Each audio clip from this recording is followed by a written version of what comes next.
रमेश बिधूड़ी जी।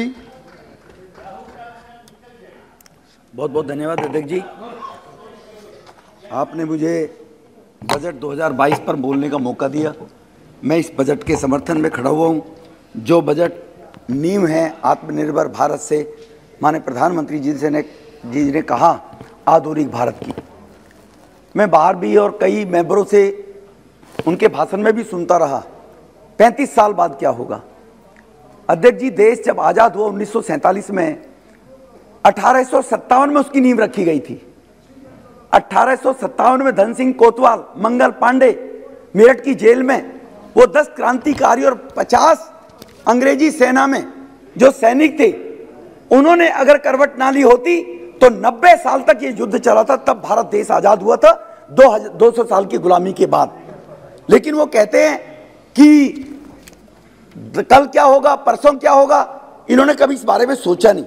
अध्यक्ष जी, जब मैं आपके सामने ये कहना चाहता हूं कि 90 साल के बाद जब देश आजाद हुआ और आजाद करने वाले वो शहीद लोग जब गए थे तो ये कहकर गए थे कि इस देश को रखना मेरे बच्चों संभाल के, हम लाए हैं तूफान से किश्ती निकाल के। उनको ये नहीं मालूम था कि एक खानदान के हाथ में देश चला जाएगा और खानदान के हाथ में देश के लोग मजबूर हो जाएंगे और लोगों को ये केवल सुनने को मिलेगा इतिहास के पन्नों में कि उसी खानदान ने देश को आजाद कराया, उसी खानदान ने देश को सब कुछ दिया। अध्यक्ष जी, 1975 की इमरजेंसी में तो इस देश के लोगों ने यहां तक कह दिया था, अरे इस आजादी को जो लोग देकर गए थे, इस शासन पर बैठने वाले लोगों से तो अंग्रेजी भले थे। अध्यक्ष जी, मैं 12-13 वर्ष का होऊंगा उस टाइम। मुझे आज भी याद है, मेरे पिताजी तो कोई पॉलिटिशियन नहीं थे, वो सीट भी शेड्यूल कास्ट रिजर्व थी, वो केवल खंड कार्य का कार्य करते थे। गांव के अंदर आर्य समाज मंदिर, स्कूल और वहां पर अस्पताल जो बनी है आज से 70 साल पहले, वो उन्होंने दान की थी। केवल वो कांग्रेस के विचारों से सहमत नहीं थे, इसलिए मेरे पिताजी को खनन कार्य को छोड़कर 19 महीने राजस्थान के पहाड़ी में जो खनन मजदूर थे उनके घर रहने के लिए मजबूर करना पड़ा। एसडीएम ने कहा आप जेल चले जाओगे वरना चले जाओ। मेरे बड़े भाई को सीतापुर में ट्रक ले जाकर 19 महीने वहां व्यवसाय करना पड़ा। 12 साल की उम्र में जब यह हाल इन कांग्रेस ने ऐसा किया था। आज ये बात करते हैं तानाशाही की, आज ये बात करते हैं सबक सिखाने के कांग्रेस के लोग कि आज कांग्रेस का ये तानाशाही का जीवन है। ये 75 के समय में अध्यक्ष जी लोग सरेआम कहा करते थे इससे तो अंग्रेज का शासन बहुत बढ़िया था, जो ये आकर चले गए। केवल संजय विचार मंच के सदस्य बनोगे तो बचोगे वरना बच नहीं पाओगे।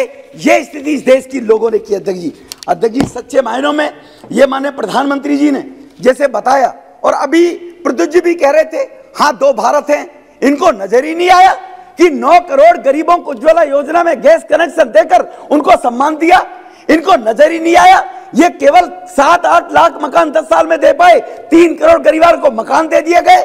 दो भारत हैं, 2 भारत हैं, 2 भारत हैं सर। एक भारत वो है जो राजा चलाया करता था, जिसका दामाद बगैर कुछ के अरबपति हो गया और प्रजा वहां पर जो उस शासन के अंदर प्रजा वहां पर जी वो एक तरह से उनकी दासी थी। आज का भारत राजा सेवक है और जनता कर्णधार है। आज ये भारत है, ये मोदी का भारत है कि राजा सेवक है। इसीलिए इनको 2 भारत नजर आते हैं। अध्यक्ष जी, कांग्रेस शासनकाल में जो पहला भारत था वो भारत 2G स्पेक्ट्रम, कॉमनवेल्थ घोटाला, आदर्श सत्यम, दुनिया भर के घोटाले होते थे और छाछ तो बोले बोले छल नहीं बोले। अभी है नहीं डीएमके के कल मेंबर बोल रहे थे, वो कह रहे थे जो भ्रष्टाचार के आकंठ में डूबे रहे, देश को लूट लिया जिन्होंने। तभी तो प्रधानमंत्री जी ने कहा था ये लूट रहे थे सपनों को, वो चैन से कैसे सो जाएं। ये लूट रहे थे सपनों को, देशवासियों को, वो चैन से कैसे सो जाते। आज इनको नजर नहीं आ रहा है। अध्यक्ष जी, ये भारत है जिसमें 8-7 साल के शासन में आप लोगों के पास एक भी एग्जाम्पल नहीं है कि कहीं कोई स्कैम हो इस शासन के अंदर। मोदी जी के नेतृत्व में जो सरकार चल रही है, जो पहले केवल स्कैमों की सरकार चला करती थी। अध्यक्ष जी, ये वही भारत है। 10 साल तक शासन किया मौनी बाबा ने। 10 साल तक कौन चलाता था? माँ बेटे शासन चलाते थे। पिता ने कहा था 1 रुपया जाता है गरीबों के लिए, 15 पैसे पहुंचते हैं, 85 रास्ते में खा लिए जाते हैं। अरे पिता के वो तो 10 साल में सपने को पूरा कर लेते। उनकी तो आत्मा को शांति मिल जाती, उस भ्रष्टाचार को तो रोक देते। वो आप 10 साल में नहीं रोक पाए मनमोहन सिंह जी की सरकार में। और आप कह रहे हो कि जहां 7.3 लाख करोड़ डीबीटी के माध्यम से, उसमें किसान सम्मान निधि नहीं है, जिससे 1.5 लाख करोड़ रुपया बिचौलिए दलालों से बचाकर देश के प्रधानमंत्री ने वो नौजवान युवा वर्ग को रोजगार देने का काम किया है। इस पैसे से 10% इकोनॉमिकल वीकर सेक्शन, जो सामान्य वर्ग के आते थे, उन लोगों को आरक्षण देकर उनको सुविधा देने का काम किया है। आप केवल तीसरी करते थे।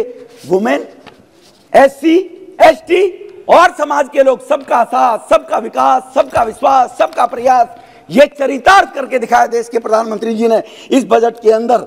आप कह रहे बहुत, कल आप फारूक साहब भी बोल रहे थे बड़ी बेरोजगारी बढ़ गई, अरे बेरोजगारी नहीं बढ़ी, बेरोजगारी तो गोगोई जी की पार्टी हो गई।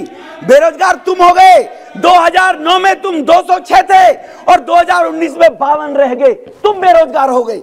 और बीजेपी 2009 में 116 थी और 303 पे आ गई है, इसलिए बेरोजगार आप हो गए।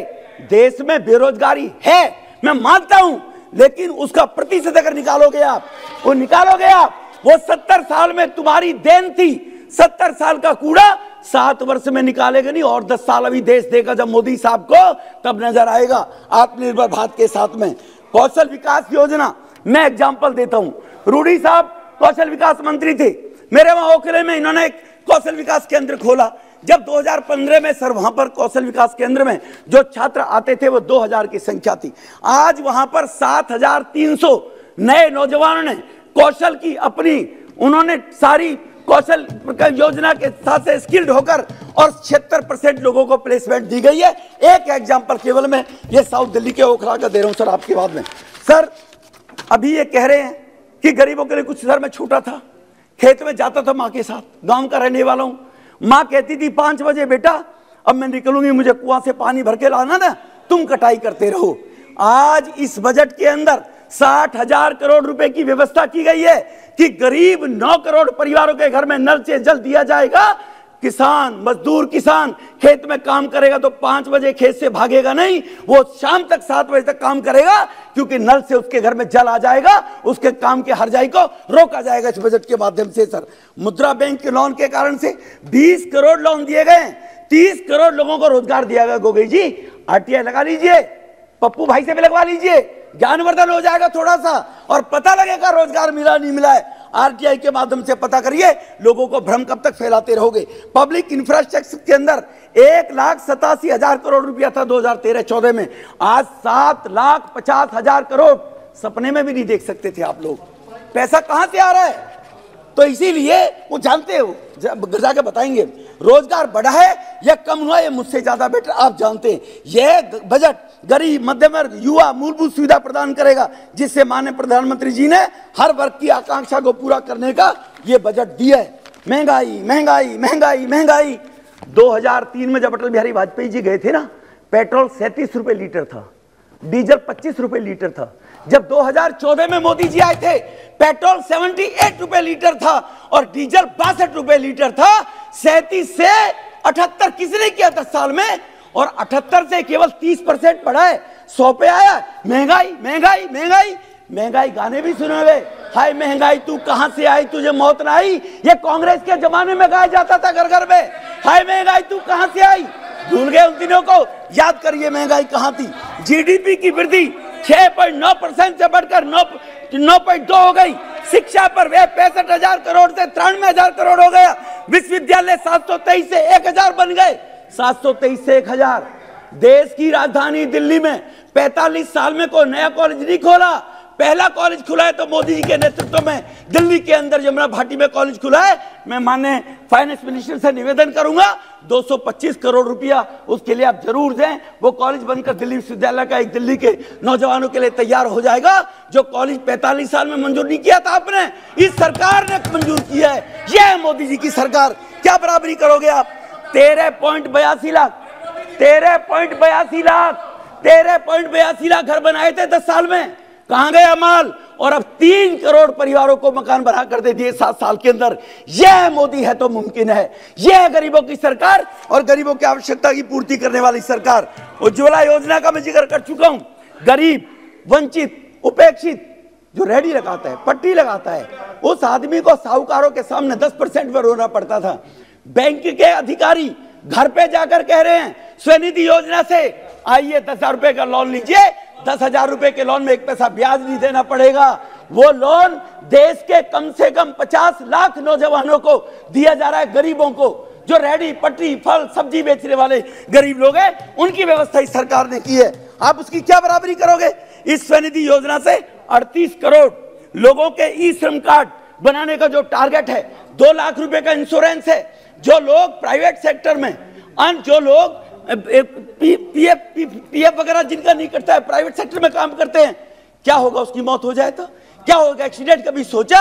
ई श्रम कार्ड बनाने का काम मोदी साहब ने किया है। 2 लाख रुपए का इंश्योरेंस है, 1 लाख रुपए दुर्घटना बीमा है, और उनकी जो भी सुविधाएं उनके खाते में जाएंगी। उन गरीब लोगों को अब स्वाभिमान के साथ में जीने का अधिकार दिया है। और 60 साल होने के बाद उन सभी श्रमिकों को 3,000 रुपए वृद्धावस्था पेंशन की व्यवस्था की गई है ई श्रम कार्ड के आधार में। यह है ये बजट, पढ़ लीजिएगा एक बार ध्यान से।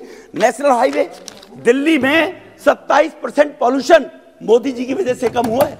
15 साल तक लटकना भटकना, ईस्टर्न वेस्टर्न पेरीफिल, जो दोनों के दोनों ईस्टर्न वेस्टर्न, मोदी जी ने आकर उनका शिलान्यास किया और मोदी जी ने उद्घाटन कर दिया। 1 घंटे में मेरठ जा सकते हैं और 12 घंटे में सुप्रिया जी चली गई। ये बंबई पहुंच सकती है हम दिल्ली से। दिल्ली चाहे मीठापुर से आ जाइए, इससे चाहे वेस्ट से जाइए आप महिपालपुर से, 12 घंटे में जो हाईवे बनाने का काम किया है। और तुम लोगों ने 70 साल की आजादी में केवल 90,000 करोड़ हाईवे बनाए थे, और मोदी साहब ने तो 7 साल में 56,000 किलोमीटर हाईवे बना दे दिए। और 36% और इसमें ब्याज, इसमें बजट के अंदर प्रोविजन बढ़ाकर रखा गया कि और 25,000 किलोमीटर हाईवे बन जाए, क्योंकि लोग हाईवे के ऊपर, उनकी किसानों की जमीनें महंगी होंगी, किसानों को उसका लाभ मिलेगा और व्यापारी जाकर वहां पर बच सकता है। यह है मोदी की सरकार। किसानों की आय दुगनी कैसे होगी? सर 2 मिनट प्लीज मुझे दे दीजिए। किसानों की आय दुगनी कैसे होगी सर? 2009 से 2014 तक आपका बजट एलोकेशन कितना था? 88,000 करोड़ आप लोगों का। और अब 2014 से 2020 4,87,000, 5 टाइम। ये मोदी है तो मुमकिन है, ये मोदी है तो गरीबों की सरकार है। ये बजट किसानों के लिए बढ़ाया गया 5 गुना। कभी जिंदगी में नहीं सोच सकते थे आप लोग। एमएसपी पर खरीद के लिए 1,56,000 करोड़ की व्यवस्था की गई है इस बजट के अंदर, कि एमएसपी की खरीद जो तुम लोगों ने जिंदगी में कभी नहीं की।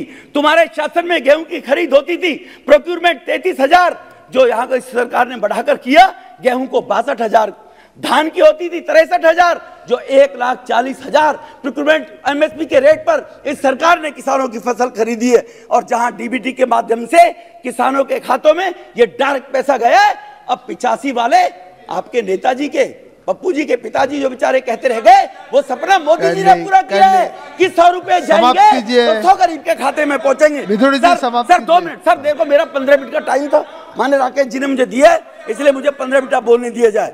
सर 25 प्राकृतिक खेती, आज 42 साल के लड़के को हार्ट अटैक हो जाता है, 34 साल के को हो जाता है। किस लिए? पेस्टिसाइड जो उसमें चलता है। इसके लिए प्राकृतिक खेती का प्रावधान, जो नदियों के किनारे 25,000 किलोमीटर लंबा, वहां पर 10 किलोमीटर चौड़ा ऐसा जो व्यवस्था की जाएगी कि नदी के गंदे पानी को नदी में जाने से रोका जाएगा और नदी के पानी से खेतों की सिंचाई की जाएगी।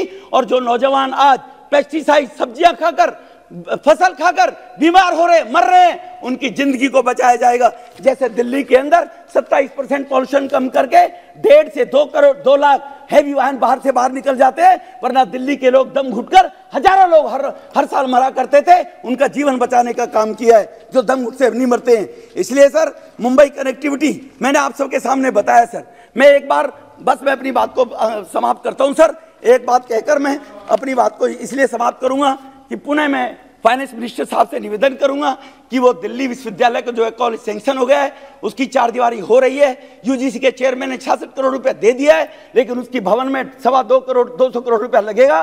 वो आप मंजूर कर देंगे तो एक ऐतिहासिक काम दिल्ली के लिए हो जाएगा। ये मेरा आपसे प्रार्थना है। आपने मुझे बोलने का मौका दिया, इसके लिए मैं आपका बहुत बहुत आभार व्यक्त करता हूँ। बहुत बहुत धन्यवाद।